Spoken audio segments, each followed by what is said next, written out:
Good afternoon, praise the Lord. सभी मसीह भाई बहन बच्चों को, दोस्तों को नमस्कार, सत श्री अकाल, आदाब, जय प्रभु यीशु मसीह की। कैसे हैं आप लोग? आशा करता हूं कि आप लोग खुश होंगे, आनंदित होंगे, सुरक्षित होंगे और भला चंगा होंगे। सबसे पहले पिता परमेश्वर को धन्यवाद करते हैं कि परमेश्वर पिता ने रात भर मीठे नींद में सुलाए हैं और सुबह आत्मा प्राण दे से भला चंगा जगह है। इसके लिए कोटि कोटि धन्यवाद उस जीवित अद्वैत परमेश्वर जिसने जीवन श्वास दिया है। और आज का जो दिन है वो आशीष भरा दिन दिया है और परमेश्वर ने अपना सत्य वचन और सत्य वचन का प्रकाश और अपनी इच्छा और योजना और प्रेम और भलाई को प्रकट किया है, जिसको हम अपने जीवन में एक्सेप्ट करेंगे, ग्रहण करेंगे, जिससे हमारा भला हो, आपका भला हो, हम सब का भला हो, हर एक मानव जाति का भला हो। यही परमेश्वर की महान भली इच्छा है। आमीन। तो चलिए हम शुरू करते हैं। सबसे पहले मैं आपको बता दूं कि क्रूस पर परमेश्वर की इच्छा को और महान योजना को, परमेश्वर के प्रेम को और भलाई को देखेंगे, जो हर एक मानव जाति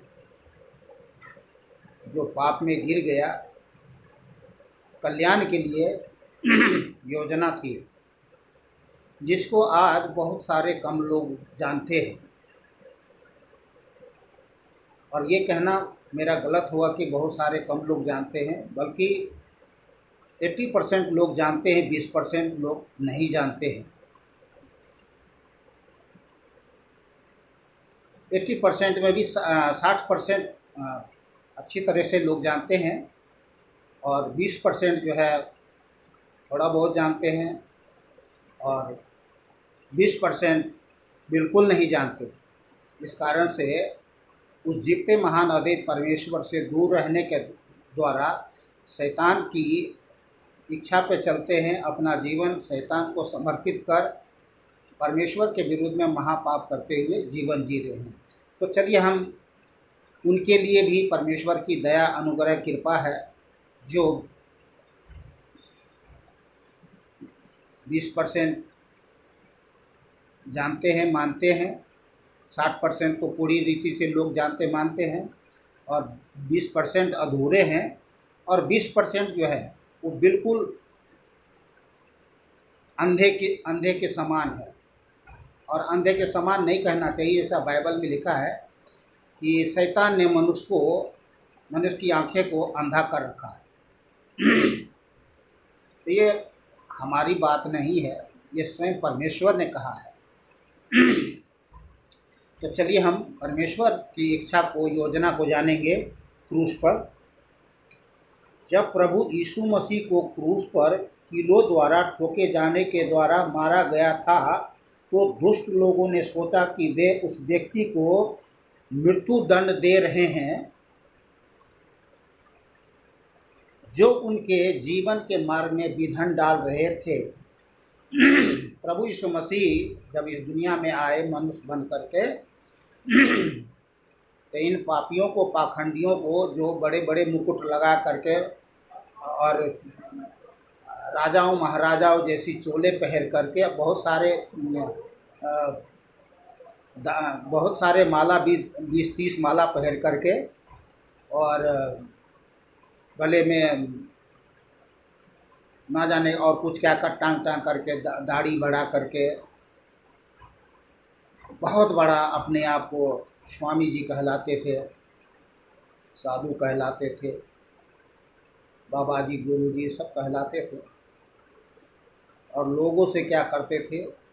लूटते थे, बेविचार भी, महापाप भी करते थे। जब प्रभु यीशु मसीह आया तो इनके महापाप को प्रकट किया। साफ साफ उन्होंने कह दिया, ये तू जो धर्म का चोला उतार को फेंक रखा है, इसमें ये तो सड़ा हुआ है, बदबू है, परमेश्वर के दृष्टि में घृणित है, तेरा काम घृणित है, इन सबको फेंक, इन सब से अपना मन फिरा। बहुत सारे बातें, वाद विवाद हुई, जिस कारण से आप लोग बाइबल पढ़ रखे होंगे, जानते भी हैं, ऐसा भी नहीं है, क्योंकि परमेश्वर का प्रकाश सारे जगत में प्रकट हुआ है सबके जीवन में चमका है, लोग जान पाए हैं जीवन प्रभु यीशु मसीह की जीवन की सत्य कथा। तो इन पाखंडियों की पर्दाफाश करने के कारण से वो बहुत बैर विरोध करते थे और क्रूस पर जब उन्हें लटका दिया गया तो ये यही सोच रहे थे कि हम इन्हें दंड दे रहे हैं। अब बहुत खुश हो रहे थे, पर उन्होंने यह नहीं सोचा कि संसार की उत्पत्ति के आरंभ से क्रूस पर परमेश्वर की योजना बद्ध था, मानव जाति के कल्याण के लिए, जो मनुष्य पाप में गिर गया था। परमेश्वर सभी पापों पर कार्रवाई करता है। क्रूस पर अपने पुत्र की मृत्यु के द्वारा महान सृजनहार परमेश्वर प्रत्येक व्यक्ति के पाप के दुख और पीड़ा पर कार्रवाई कर रहा था। प्रभु यीशु संसार के प्रत्येक व्यक्ति के स्थान पर मर रहा था। जो कुछ क्रूस पर उसने किया उसको व्यक्तिगत रूप से ग्रहण करने से हमारी प्रत्येक आवश्यकता का जवाब मिलता है। बोलिए आमीन। आमीन मीन्स होता है तथास्तु, कि हाँ प्रभु आपने हमारे पापों के लिए अपना जान दिया। बहुत कुछ है इस क्रूस में, हम आगे देखेंगे। परमेश्वर नंबर 1, परमेश्वर क्रूस के द्वारा अपनी सामर्थ्य प्रकट करता है, क्योंकि क्रूस की कथा नाश होने वालों के लिए मूर्खता है, परंतु हम उद्धार पाने वालों के लिए परमेश्वर का सामर्थ्य है। पहला कुरिन्थियों 1:18 आयत और रोमियो 1:16 आयत आप वचन पढ़ लीजिएगा, बाइबल में पढ़ लीजिएगा। दूसरा, परमेश्वर क्रूस पर अपना प्रेम प्रकट करता है, परंतु परमेश्वर अपने प्रेम को हमारे प्रति इस प्रकार प्रदर्शित करता है कि जब हम पापी ही थे मसीह हमारे लिए मरा। ये कितनी महान बात है। ये रोमियो 5:8 आयत में लिखा हुआ है। तीसरा, उसने हमारे दुखों को क्रूस पर मिटा दिया। निश्चय उसने हमारी पीड़ाओं को आप सह लिया और हमारे दुखों को उठा लिया। फिर भी हमने उसे परमेश्वर का मारा कूटा और दुर्दशा में पड़ा हुआ समझा। यशायाह 53:4 आयत में लिखा हुआ है। चौथा, प्रभु यीशु ने क्रूस पर हमारे पापों को दंड को ले लिया, परंतु वह हमारे ही अपराधों के कारण बेधा गया, वह हमारे अधर्म के कामों के लिए कुचला गया, हमारे ही शांति के लिए उस पर ताड़ना पड़ी, उसके कोड़े खाने से हम चंगे हुए। हम तो सब के सब भेड़ों की नाई भटक गए थे, हम में से प्रत्येक ने अपना मार्ग लिया, परंतु यहोवा ने हम सब के अधर्म का बोझ उसी पर लाद दिया। यशायाह 53:6 आयत। पहला पतरस 2:24। पाँचवा, क्रूस के द्वारा परमेश्वर के साथ नया संबंध। क्योंकि परमेश्वर इतना पवित्र और धर्मी है, जब पाप हमें उसे अलग करता है, कोई भी अपने हृदय में पाप के साथ परमेश्वर की उपस्थिति में बने रहने के योग्य नहीं है। अतः क्रूस पर मरने के द्वारा प्रभु यीशु ने हमारे पापों के कारण हमारे स्थान पर केवल दुख ही नहीं उठाया, परंतु उसने यह भी संभव कराया कि हम परमेश्वर को व्यक्तिगत रूप से जानें और उसके प्रेम, शांति और आनंद का अनुभव करें, जो उसके साथ संगति रखने से आता है। किसके साथ? प्रभु यीशु मसीह के। छठा, विकास।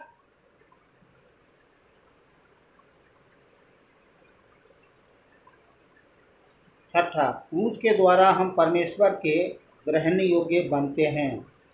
जो पाप से अनजान था उसी को उसने हमारे लिए पाप ठहराया कि हम उसमें परमेश्वर की धार्मिकता बन जाए। दूसरा कुरिन्थियों 5:21। सातवां, हम क्रूस के द्वारा पापों की क्षमा पाते हैं। उसने हमें अंधकार के साम्राज्य से छुड़ाकर अपने प्रिय पुत्र के राज में प्रवेश कराया, जिसमें हमें छुटकारा अर्थात पापों की क्षमा प्राप्त होती है। कुलुसियों 1 का 13-14, पहला यूहन्ना 2 का 1 और 2 भी आयत पढ़ सकते हैं। 8वां, हम क्रूस के द्वारा परमेश्वर के परिवार के सदस्य बनते हैं, क्योंकि पवित्र करने वाला और पवित्र होने वाले सब एक ही मूल से हैं। इसी कारण मैं उन्हें भाई कहने से नहीं लाजाता। वह कहता है, मैं अपने भाइयों में तेरे नाम का प्रचार करूँगा, सभा के बीच में तेरे नाम की स्तुति गाऊँगा। इब्रानियाँ 2 का 11-12, यूहन्ना 1 का 12 भी देखें।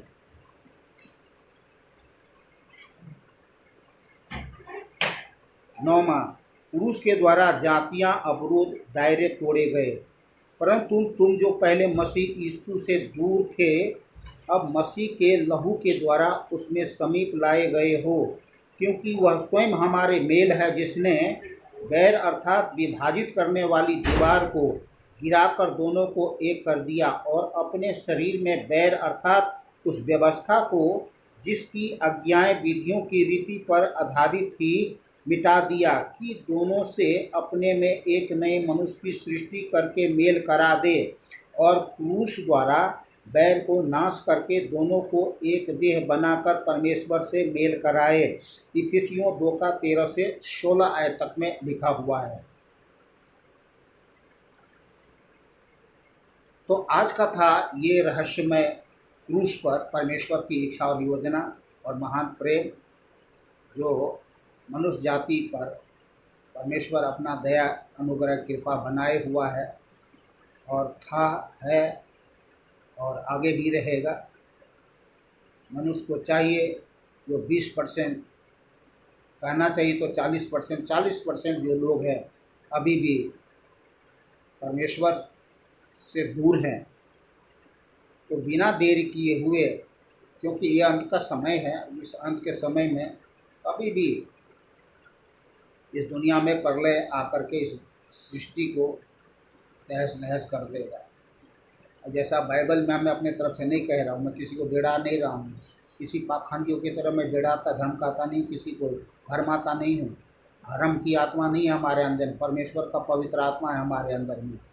तो बाइबल में लिखा है ये अंत का समय है और अचानक से देश देश में लड़ाइयाँ होंगी, बड़े भयानक भूकंप होगा, अकाल पड़ेंगे, ऊपर से आग की गोले गिरेंगे, तारे टूट टूट कर गिरेंगे, सूर्य चंद्रमा प्रकाश देना बंद हो जाएगा, सब कुछ तहस नहस हो जाएगा।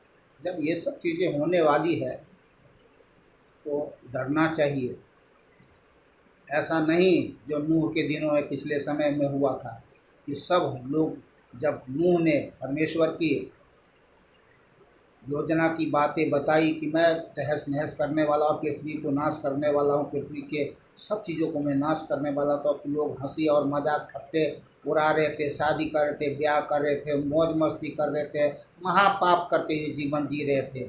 परमेश्वर का क्रोध शांत हो सकता था, लेकिन जब लोगों ने नहीं माना, परमेश्वर का क्रोध और भड़क गया। और क्या हुआ? जल प्रलय हो गया और जल प्रलय में सब डूब करके मर गया। और कितने प्राणी बचे? केवल 8 प्राणी। ये हमारे लिए, आपके लिए, हम सब के लिए ये एक सत्य बात है कि यदि आज हम मान लेते हैं तो हमारे घर में, परिवार में जितने लोग होंगे वो सब बच जाएंगे, क्योंकि ऐसा बाइबल में लिखा है, प्रभु यीशु मसीह पर विश्वास कर तो तू और तेरा घराना उद्धार पाएगा। तो नूह ने अपने घराने समेत परमेश्वर पर विश्वास किया था, उसका घराना बच गया। इस कारण से आज हम आप सब हैं इस पृथ्वी पर। तो परमेश्वर की इच्छा योजना बहुत कुछ है, इसको हम आगे भी जानेंगे। और आज के लिए बस इतना ही। वीडियो बहुत लंबी हो जाती है, इस कारण से आप लोग देख नहीं पाते हैं। तो मिलते हैं फिर कल दूसरे वीडियो में। खुश रहे, आनंदित रहे, सुरक्षित रहे, भला चंगा रहे। परमेश्वर आपसे प्रेम करते हैं, हम भी आपसे प्रेम करते हैं और आपके लिए दुआ प्रार्थना करता हूँ कि आप लोग इस संसार में रह करके जितने देर परमेश्वर पर विश्वास करें, उद्धार पाए, पाप से, शराब से, मौत से, नर्क से, दुष्ट शैतान के बंधन से छुटकारा पाए। ये परमेश्वर की इच्छा है और मेरा भी इच्छा है। चलिए फिर मिलते हैं दूसरे वीडियो में कल। खुश रहे, आनंदित रहे, सुरक्षित रहे, भला चंगा रहे। सभी भाई बहन बच्चों को फिर से जय प्रभु यीशु मसीह की।